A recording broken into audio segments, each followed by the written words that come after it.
இது பண்ண ஆஃபீஸ் பேர்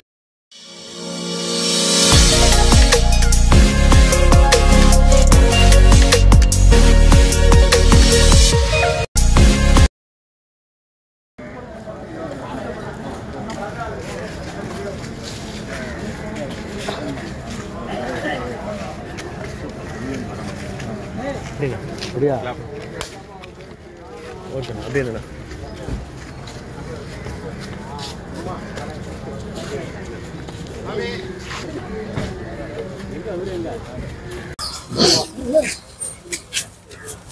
பேசு தள்ளி உட்கார்ண்ணா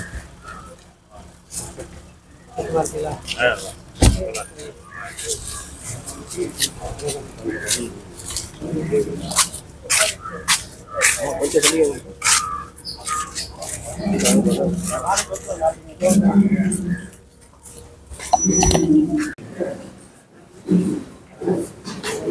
மதிப்புக்குரிய முன்னாள் மேயர் சைவர்கள் பேசிக் கொண்டிருக்கிறார்கள்.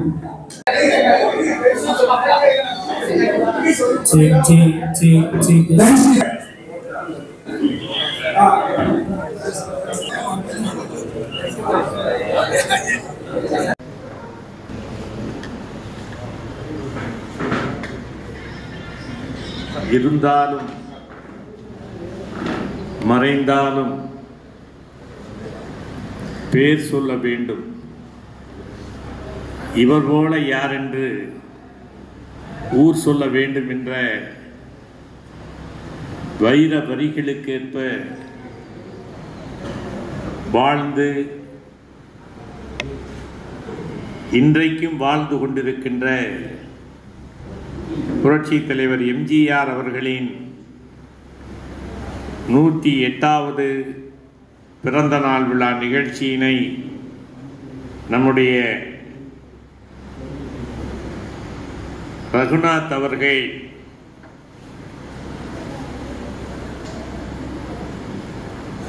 நம்முடைய முத்தமிழ் கலைக்கூடம் என்ற அமைப்பின் சார்பாக அவர் தொடர்ந்து இந்த பணியினை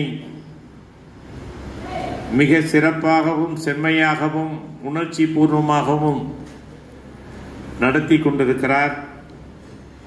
அதற்காக நான் அவர்களை பாராட்டுகிறேன், வாழ்த்துகிறேன்.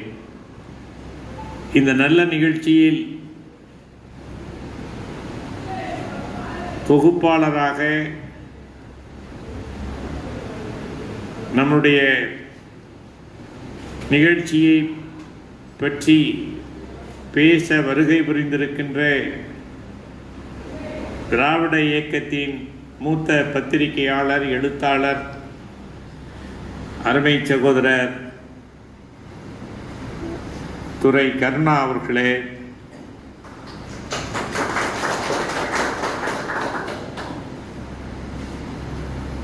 நம்முடைய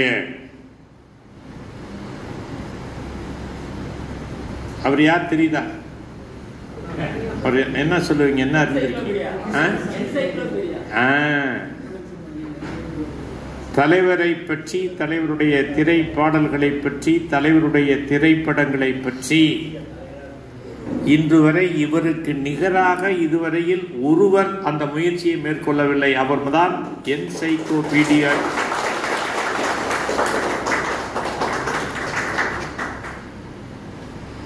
இவர்களை நான் வணங்குவதில் பெருமைப்படுகிறேன்.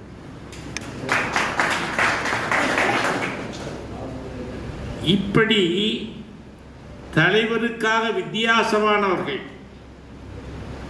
இப்படிப்பட்ட ஒரு தலைவன் உலகத்திலேயே கிடையாது. அண்ணன் முத்து அவர்கள்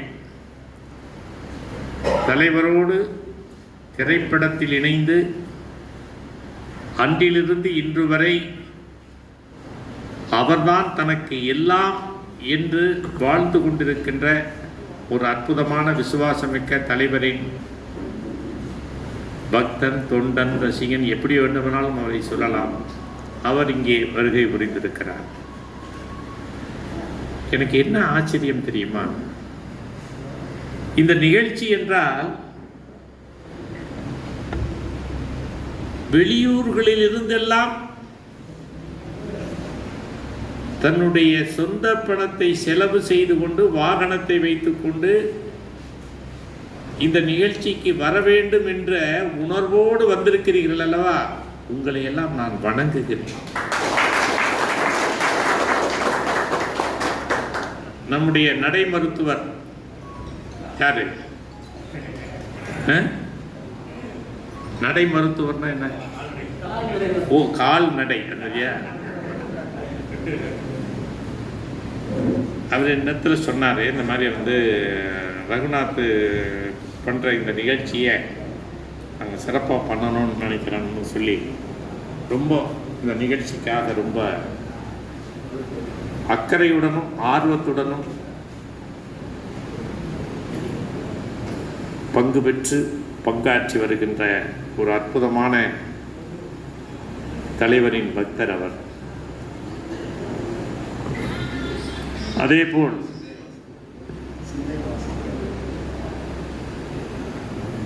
வாசன், சிந்தை வாசன் தலைவரின் தீவிரமான பக்தர். கவிஞர்கள், கலைஞர்கள் என பன்முகத்தன்மை கொண்ட அனைவரும் ரகுநாத் அவர்களை எல்லாம் ஒருங்கிணைத்து இந்த நிகழ்ச்சியை நடத்த வேண்டும் என்று மிகப்பெரிய சவாலோடு இந்த நிகழ்ச்சியை நடத்தி கொண்டிருக்கிறார். வெளியூரில் இருக்கிற பக்தர்களைப் போல் தலைநகரில் இருக்கின்ற அனைத்து பக்தர்களையும் ஒருங்கிணைத்தல் என்ற ஒன்றை நீங்கள் எல்லாம் சரியாக செய்தால் இன்னும் நிகழ்ச்சி சிறப்பாக இருக்கும். ஒருங்கிணைப்பு இல்லாத காரணத்தினாலேதான் புரட்சி தலைவரின் சக்திமிக்க தொண்டர்கள் ஆங்காங்கே தனித்தனியாக ஒரு நிகழ்ச்சியும் நடத்துவதை தவிர்த்து ஒருங்கிணைத்து செய்தால் இன்னும் சிறப்பாக இருக்கும். ஆயிரக்கணக்கான பக்தர்கள் அவர்களை ஒருங்கிணைக்கின்ற செயல்பாட்டில் ரகுநாத் அவர்கள் அதிலே தொடர்ந்து ஈடுபட வேண்டும் என்று நான் அன்போடு கேட்டுக்கொள்கிறேன்.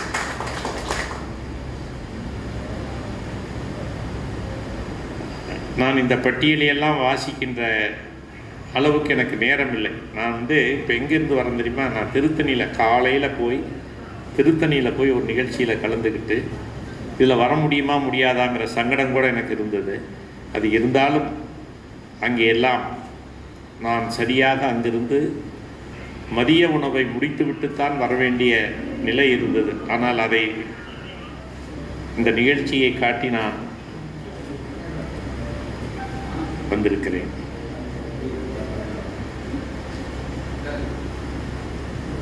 இங்கே வந்திருக்கின்ற பக்தர்களையெல்லாம் நான் அன்போடு கேட்டுக்கொள்வது, உடல் பரிசோதனையை தயவு செய்து எல்லோரும் செய்து கொள்ள வேண்டும். இப்போ யாராவது மாஸ்டர் செக்கப் இரத்த பரிசோதனை செய்து எவ்வளவு நாள் ஆகுது? இரத்த பரிசோதனை செய்தவங்க இருக்கீங்களா? எனக்கு அதை முதல்ல சொல்லுங்கள். எத்தனை பேர்? எவ்வளோ நாள் ஆச்சு? எவ்வளோ நாள் ஆச்சு? எவ்வளோ நாள் ஆச்சு நீங்கள் பரிசோதனை செய்து? Very good. 6 மாதம்னா ஓகே. அதில் என்ன குறைபாடுகள் இருந்ததோ அந்த குறைபாடுகளை நிவர்த்தி செய்ய என்ன மாதிரியான நடவடிக்கை எடுத்தீர்கள், என்ன செய்தீர்கள் என்பதை தயவு செய்து என்னோட தொலைபேசியில் பேசுங்க. உங்களுக்கு அதை பற்றியெல்லாம் ஒரு உடல் நலன் சார்ந்த குறிப்புகளை சொல்ல வேண்டும். நானும் பல பேரிடத்தில் நிகழ்ச்சி ஏற்பாட்டாளர்களுடன் சொல்லி பார்த்து விட்டேன். நீங்கள் இசை கச்சேரி வைக்கிறீர்கள், பேச்சு கவியரங்கம், கட்டுரை இதெல்லாம் பண்ணுறீங்க, மருத்துவ முகாம்னு வைங்க முதல். இந்த நிகழ்ச்சி நடத்துகிற பொழுது, ஏனென்றால் தலைவருடைய பக்தர்களுக்கு வயதாகிக் கொண்டே போகிறது. அப்படி என்றால் அந்த தீவிர பக்தன் உடல் நலத்தோடு இருப்பதற்கு முதலில் அவர் தன்னை பற்றி, தன்னுடைய உடலை பற்றி ஒரு புரிதல் வேண்டும். அந்த புரிதல் இருந்தால் மட்டும்தான் அவர் தொடர்ந்து புரட்சி தலைவரின் பெரும் புகழை பரப்ப முடியும், பாதுகாக்க முடியும். அந்த அக்கறை தான் எனக்கு. நான் இப்போ என்னை யாராவது சொன்ன, நான் 73 வயது எனக்கு சொன்ன நம்புறதில்லை. சும்மா என்னங்க நீங்கள் வந்து அது என்னையா பண்ண. அப்படி உடல் நலனை பேணி பாதுகாத்தால் தான் என் தலைவனுடைய பெரும் புகழை பாதுகாக்க முடியும் என்ற ஒரு அக்கறையில் நான் வாழ்ந்து கொண்டிருக்கிறேன். புரட்சி தலைவருக்கு இணையாக ஒருவரை சொல்லுவதற்கு இன்றைக்கு ஆள் இல்லை.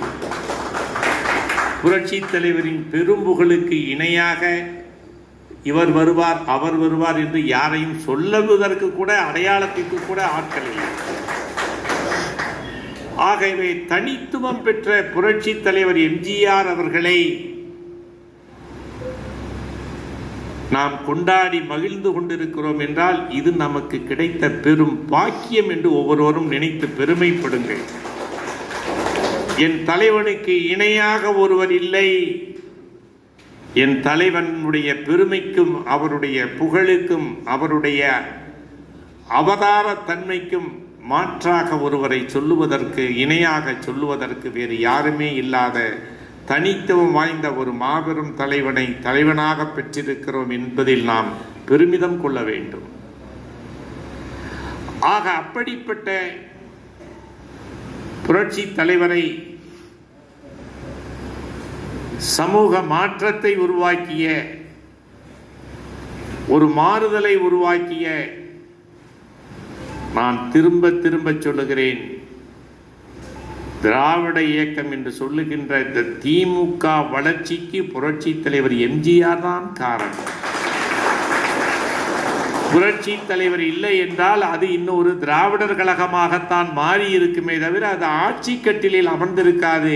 இந்த உண்மையை புரிந்து கொண்டவர் பேரறிஞர் அண்ணா.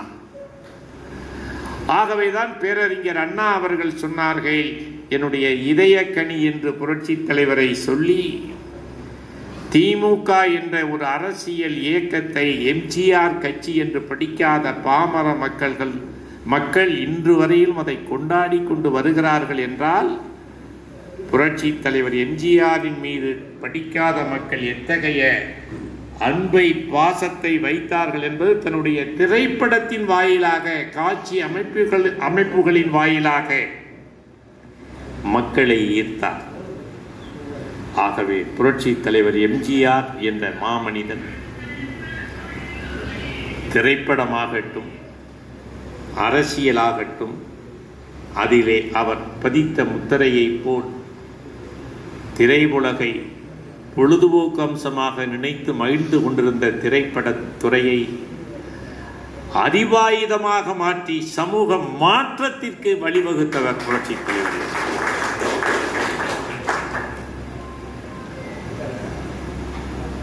எத்தனை காலம் மனிதன் வாழ்ந்தான் என்பது, அவன் எப்படி வாழ்ந்தான் என்பதை உணர்ந்தால் வாழ்க்கையில் தோல்வி இல்லை. எப்படி அவர் ஒரு பல்கலைக்கழகமாக வாழ்ந்தார். ஓடி ஓடி உழைக்கணும். என்ன வாழ்வியல் தத்துவம், என்ன வாழ்வியல் பண்புகள்.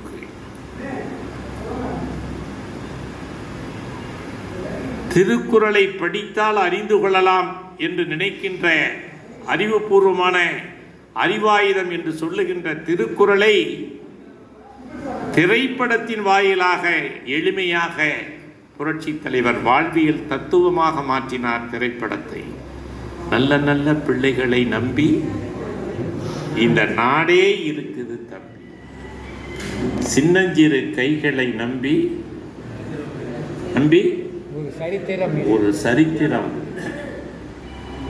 சின்னஞ்சிறு கைகள் எப்படி ஒரு சரித்திரத்தை உருவாக்க வேண்டும் என்ற நம்பிக்கையை புரட்சி தலைவர் எம்ஜிஆர் திரை பாடலின் வாயிலாக வளருகின்ற தலைமுறைக்கு ஒரு தன்னம்பிக்கையை ஊட்டினார் என்றால் இப்படி ஒரு பாடல் வரிகள் என்னுடைய ஸ்டேட்டஸில் பல விஷயங்களை பார்த்துட்டு எல்லாரும் வியந்து என்னிடத்தில் புதுசாக பார்க்குறவங்க என்னிடத்தில் தொலைபேசியில் பேசுவார்கள். அப்படி நான் முந்தா நாள் மனித நேயத்தை பற்றிய ஒரு பதிவு போட்டிருந்தேன். அதற்கு சில IAS அதிகாரிகள் எனக்கு தொலைபேசியில் அழைத்து, சார், தலைவர் இத்தகைய பண்புடையவர் என்ற ஒரு கருத்தை நான் இதுவரையில் எந்த ஒரு அரசியல் தலைவரும் சொல்லி நான் கேள்விப்படவில்லை. அதை உங்கள் வாயிலாக நான் பார்த்த பொழுது, படித்த பொழுது, கேட்ட பொழுது எனக்கு மகிழ்ச்சியாக இருக்கிறது. மனிதநேயம் என்றால் பாகுபாடில்லாத, சாதிகளை கடந்து, மதங்களை கடந்து சக மனிதனை தன்னுடைய உறவாக எண்ணி அவருக்கு தேவைப்படுகின்ற உதவிகளை பிரதிபலன் பாராமல் செய்ய வேண்டும் என்று உணர்த்திய வாழ்வியல் தத்துவமாக, மனிதநேயத்தின் அடையாளமாக வாழ்ந்த மாபெரும் தலைவர், புரட்சி தலைவர் எம்ஜிஆர் என்று நான் பதிவிட்டிருந்த அந்த பதிவை அவ்வளவு பெருமைப்பட ஒரு IAS அதிகாரி, ஒன்றல்ல, இரண்டு அல்ல, 3 பேர் பாராட்டிய பொழுது எனக்கு மனநிறைவாக இருந்தது. ஏனென்றால் தலைமுறை தாண்டி உயர்ந்த பதவியில் இருக்கின்றவர்கள் மத்தியில் இந்த கருத்து எத்தகைய வரவேற்பை பெற்றிருக்கிறது என்றால், என் தலைவனை பற்றி அவர்கள் புரிந்து வைத்திருக்கின்ற அந்த புரிதலுக்கு நாம் அதை நினைவுபடுத்தி சொல்லுகின்ற பொழுது அதை வரவேற்று பாராட்டு தெரிவிக்கிறார்கள் என்றால் அதிலே நமக்கு பெருமிதம். ஆகவேதான் நான் எம்ஜிஆர் பக்தர்களை அன்போடு கேட்டுக்கொள்வது, உங்களுடைய வாழ்க்கையில் ஒரு நாளைக்கு யாராவது ஒருவருக்காவது கூட ஏதாவது ஒரு உதவியை செய்யுங்கள். எம்ஜிஆர் பக்தன் யாராவது பொருளாதார ரீதியாக சிரமப்படுகிறார் என்றால் அவருக்கு உதவி செய்கின்ற ஒரு பண்பை கடைப்பிடியுங்கள். சக மனிதனுக்காக புரட்சி தலைவர் வாழ்ந்தார். அதைப்போல் நாமும் இந்த சக மனிதனுக்காக வாழ வேண்டும் என்ற சிந்தனையின் அடிப்படையில் ஒவ்வொரு நாளையும், ஒவ்வொரு நொடிப்பொழுதையும் அதிலே அக்கறை கொண்டு ஒவ்வொருவரும் செயல்பட வேண்டும். புரட்சி தலைவர் எம்ஜிஆர் எத்தகைய பண்புகளை கடைப்பிடித்தார், நமக்கு கடைப்பிடிக்க வேண்டும் என்று திரை படங்களின் வாயிலாக சொல்லியிருக்கிறார் என்கின்ற பொழுது அதை கடைப்பிடிப்பதில் நாம் கிஞ்சிற்றும் கவனக்குறைவாக இருந்துவிடக்கூடாது.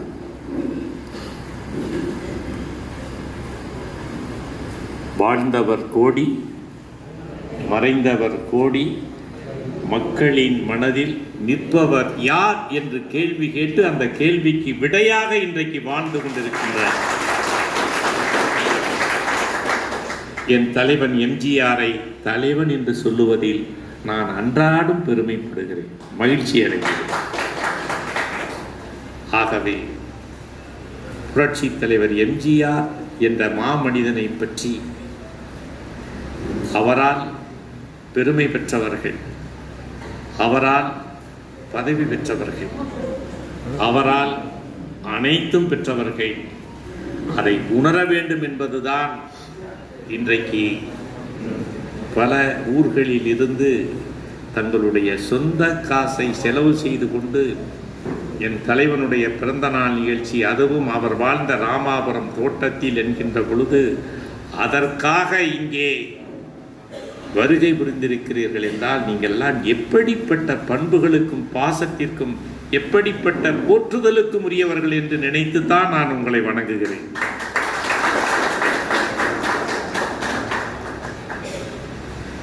காசு கொடுத்து கூலிக்கு ஆளை கூட்டுகின்ற நிலை என் தலைவன் எம்ஜிஆருக்கு இல்லை என்பதை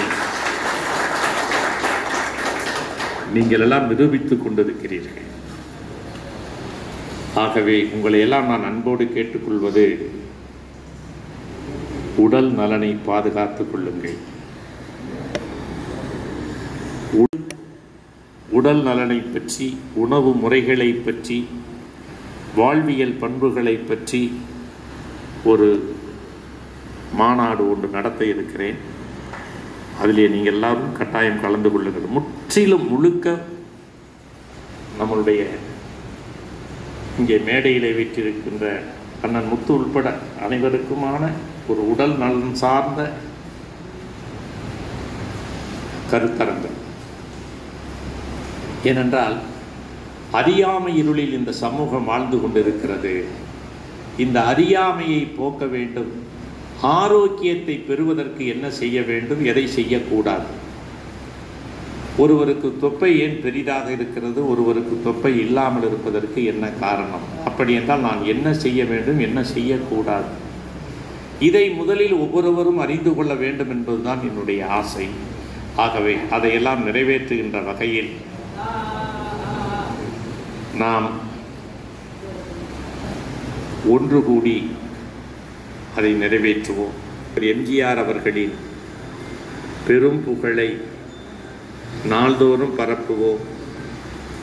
அவர்தான் நமக்கு எல்லா விதத்திலும் வழிகாட்டி, அவர்தான் நமக்கு எல்லா விதத்திலும் வாழ்வியல் பண்புகளை கற்றுத்தந்த மகான். அவர் ஒரு அவதார புருஷர்.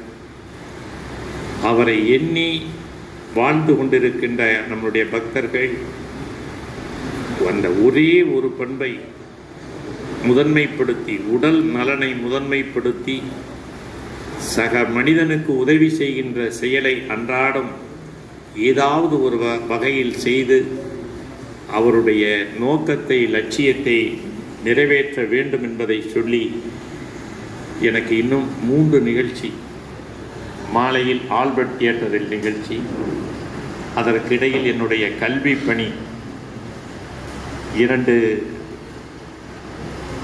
பிரிவு மாணவர்களுக்கு இன்றைக்கு நான் அவர்களோடு இப்பொழுது நான் சென்று கலந்துரையாடி, உணவு இடைவேளைக்கு முன்பு செல்ல வேண்டும். அதனால் தான் நான் தொடக்கத்திலேயே வந்துவிட்டு அங்கே செல்ல வேண்டும் என்பதற்காக வந்திருக்கிறேன். ஆகவே உங்களை எல்லாம் சந்தித்ததில் பெருத்த மகிழ்ச்சி. தொடர்ந்து புரட்சித் தலைவரின் பெரும் புகழை பாதுகாக்க உங்களுடைய மகன், மகள்கள், உங்களுடைய உறவினர், உங்கள் குடும்பத்தில் இருப்பவர்கள் அனைவருக்கும் அவர்களுடைய அந்த இளமை பருவத்தில் புரட்சித் தலைவரை பற்றி சொல்லி, புரட்சித் தலைவர் தான் நம்மளுடைய குலதெய்வம் என்பதை அவர்களுடைய சிந்தனையில் பதிய வையுங்கள். அடுத்த தலைமுறைக்கு அவர் புகழை கொண்டு செல்வதற்கு அந்த இளைஞர்களை, மாணவர்களை, உங்களுடைய குடும்ப உறுப்பினர்களை முதலில் உருவாக்குங்கள். அவர்கள் மூலம், உங்களுடைய மகன் மகள்கள் மூலம் அவருடைய நட்பு வட்டாரத்தில் இருக்கின்றவர்களை எல்லாம் ஒருங்கிணைத்து அவருடைய பெரும் புகழை நாம் தொடர்ந்து காப்பாற்ற வேண்டிய கடமையில் இருக்கிறோம் என்பதை உணர்ந்து, ஏனென்றால் எவ்வளவு அக்கறையோடு நீங்கள் வந்திருக்கிறீர்கள்.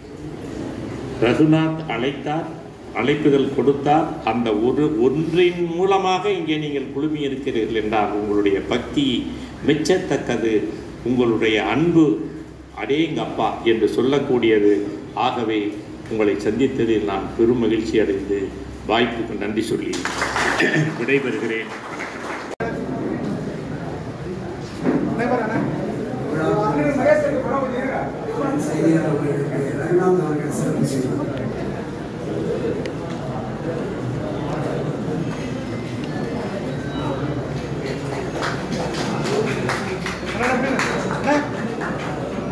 தொடர்ந்து மாமன தலைவர்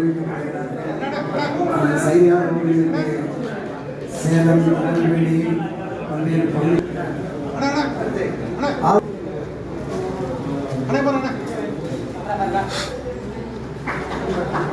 அண்ணன் சார்பில் கௌரவிக்கிறார். அருமை சகோதரர் கவிக்குமார் சிறப்பு செய்யப்படுகிறது அறிவிக்கிறார்கள். அடுத்ததாக தலைவருடைய மக்கள் பெரியவர் தாய்மொழி நண்பர்களே, நம்முடைய புரட்சிகர் அன்பு சகோதரர் சந்திரகுமார் அவர்கள் இங்கே வந்திருக்கின்றார்கள். அவர்களோடு அவர்கள் சக்தி சரோஜ்குமார் வந்திருக்கிறார்கள். அவருடைய ப்ரொடியூசர் வந்திருக்க அவங்க மேடைக்கு கூப்பிடுங்க. மிக விரைவில் திருநின்றவூர் எம்ஜிஆர் ஆலயத்தில் வருகின்ற டிசம்பர் மாதத்தில் எங்கசாமி எம்ஜிஆர் என்ற திரைப்படம் துவக்கப்படுகிறது. இது நம்முடைய சைதாரனுடைய திருக்கரத்தால் அவர்களை பெற்றுக் கொள்வார்கள். நன்றி, வணக்கம். மன்னனாக வாழ்ந்து தெய்வமாக மறைந்திருக்கும் மக்கள் திலகம் பொன்மனச்செம்மல் புரட்சித் தலைவர் இதய தெய்வம் எம்ஜிஆர் அவர்களை தெய்வமாக சித்தரித்து நான் இயக்குகின்ற படம் எங்கசாமி எம்ஜிஆர். அந்த படத்தினுடைய தயாரிப்பாளர் கோயம்புத்தூரிலிருந்து வருகின்றார். இந்த நிகழ்ச்சியில் கலந்து கொண்டு உங்களை எல்லாம் ரத்தங்களை எல்லாம் பார்த்து ஆசீர்வாதத்தோடு மண் உலகை விட்டு மறைந்து மக்கள் உள்ளங்களை விட்டு மறையாத மக்கள் தலைவர் தனிமரவை எடுத்து தனக்காக வாழாமல் தமிழுக்காக வாழ்ந்த தலைமகன் பொன்மனச்செம்மல் புரட்சித் தலைவரின் கோடான கோடி பக்தர்களில் முதல் பக்தராக திகழ்ந்து கொண்டிருக்கின்ற உலக எம்ஜிஆருடைய பேரவையுடைய தலைவர் அண்ணன் சைதையார் அவர்கள் இந்த கிளாஸோடு உங்களை அறிமுகப்படுத்த சான்றோரை பெற்றுக் கொள்கிறேன். நன்றி, வணக்கம்.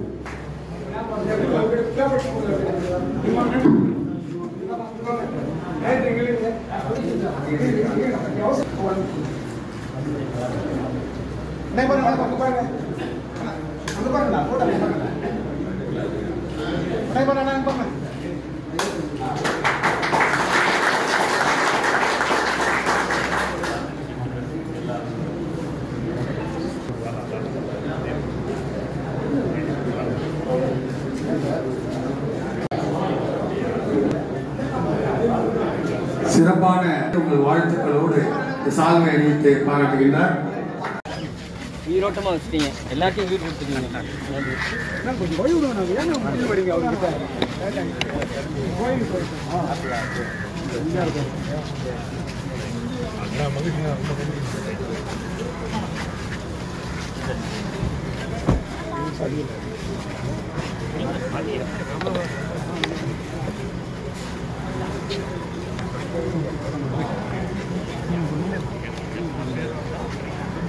ஓகே, பெரிய